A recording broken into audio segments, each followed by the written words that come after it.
Christine Silawan adalah gadis berusia 16 tahun di waktu itu. Ia akan berusia 17 tahun 2 pekan ke depan. Namun, ia tak akan pernah merayakan ulang tahun ke-17 tahunnya setelah seseorang misterius merampas hidupnya. Ini adalah kisah Christine Silawan, korban pembunuhan keji orang yang tak memiliki hati.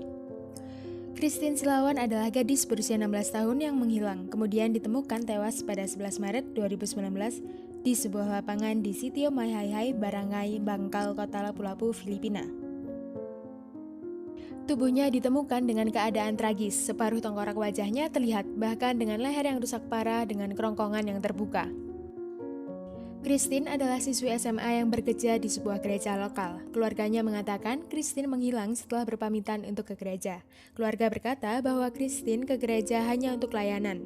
Jadi ketika Christine tak pulang tepat waktu, ibu Christine mulai khawatir dan menelpon polisi, serta melaporkan putrinya yang hilang. Pencarian dimulai. Penyelidik menemukan bahwa ada seseorang warga Sitio Mahaihai yang mendengar anjing menggonggong di lahan kosong Senin pagi pukul 1.50 dini hari waktu setempat. Setelah kejadian itu, selang 3 jam sekitar pukul 5 pagi, seorang warga melaporkan penemuan mayat seorang gadis ke kantor polisi. Tubuh itu telah dimutilasi dengan separuh wajah yang dikuliti. Polisi tak butuh waktu lama untuk mengidentifikasi bahwa itu adalah Christine. Ibu Christine yakin itu adalah Christine karena baju yang ia kenakan. Penemuan mayat itu menggembarkan Filipina. Para masyarakat menginginkan agar kejahatan ini terkuak. Mereka ingin tahu jawaban siapa pembunuh Christine. Dan ingin pembunuh itu diadili seadil-adilnya. Pada awal kasus ini, polisi mengatakan bahwa tidak ada bukti bahwa Christine adalah korban kekerasan seksual. Meskipun tubuh Christine ditemukan dengan keadaan telanjang dari bagian pinggang ke bawah.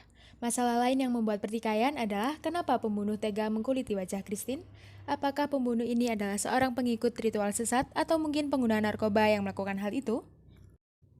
Polisi masih belum memiliki jawabannya pada saat itu, tetapi mereka memiliki petunjuk. Mereka mendapat rekaman CCTV terakhir keberadaan Christine dan menemukan 3 kandidat tersangka, dan mereka semua adalah lelaki.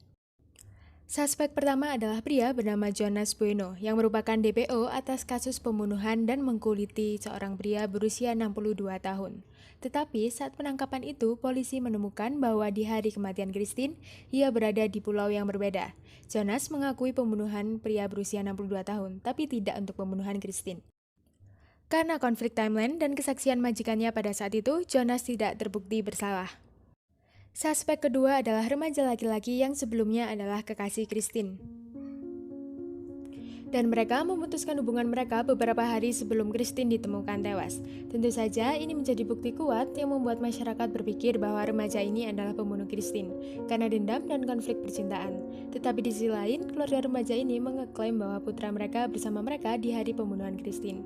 Namun, tidak ada yang percaya. Mantan Christine ini akhirnya ditangkap untuk waktu yang lama.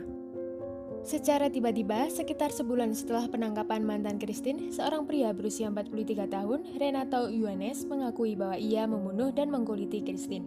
Ia mengaku bahwa ia memancing Christine dengan identitas online palsunya. Keduanya sepakat untuk bertemu di malam hari itu. Saat mereka bertemu, Christine menolak pria itu. Dan situasi itulah yang menjadi titik pembunuhan, karena pria itu berada di bawah pengaruh narkoba. Dalam merinci kejahatannya, ia menjelaskan bahwa ia mencoba melakukan kekerasan seksual kepada Christine. Tetapi ia gagal melakukan hal itu. Ia juga memberitahu polisi ia menggunakan gunting untuk mengkuliti wajah Christine. Setelah pengakuan itu, polisi dan publik yakin bahwa ia pelakunya. Kasus ditutup secara sah. Dan mantan Christine ia juga dibebaskan karena salah tangkap. Tetapi kasus ini tak benar-benar berakhir dengan rapi. Ada beberapa kejanggalan antara hasil forensik dan pelaku. Seperti yang kalian ketahui, pelaku mengatakan bahwa ia tak memperkosa Christine. Tetapi hasil autopsi yang dilakukan oleh kantor kejaksaan pada bulan April mengatakan hal lain. Memang benar, pada awalnya mereka tak menemukan bukti kekerasan seksual. Namun ternyata mereka menemukan bahwa Christine memang diperkosa dari tanda lecet dan memarnya. Hasil otopsi ini juga menunjukkan bahwa untuk mengkuliti wajah Christine, pelaku menggunakan asam, bukannya benda tajam. Dan untuk menghilangkan nyawa serta melakukan berbagai hal kecil lainnya, dokter mengatakan setidaknya butuh 3 orang untuk melakukan hal itu. Tetapi butuh 3 orang untuk melakukan kejahatan itu cukup tak masuk akal. Apalagi ketika pelaku bersikeras, ia adalah pelaku satu-satunya. Untuk apa ia repot-repot menutupi pelaku lain jika memang total ada 3 pelaku? Pada Mei 2020, UNS ditemukan mati di penjara karena ia mengakhiri hidupnya sendiri. Masyarakat mencurigai polisi berkinerja buruk. Mereka mendesak polisi agar menceritakan kronologi sebenarnya, dan banyak dari mereka mempercayai bahwa pelaku sebenarnya adalah mantan Christine. Opini ini berdasarkan hasil otopsi dan CCTV di mana terakhir kalinya Christine terlihat hidup. Tetapi sejak kasus ini ditutup, tak ada penggalian lebih lanjut atau informasi yang lebih didapatkan masyarakat. Ini adalah kisah kasus pembunuhan Christine Silawan. Ingat, video ini tak mengajarkan siapapun untuk melakukan kejahatan, tetapi sebaliknya, ambil hikmah yang bisa dipetik dari video ini untuk kehidupan kalian nantinya. Terima kasih sudah menonton dan sampai jumpa di kasus berikutnya.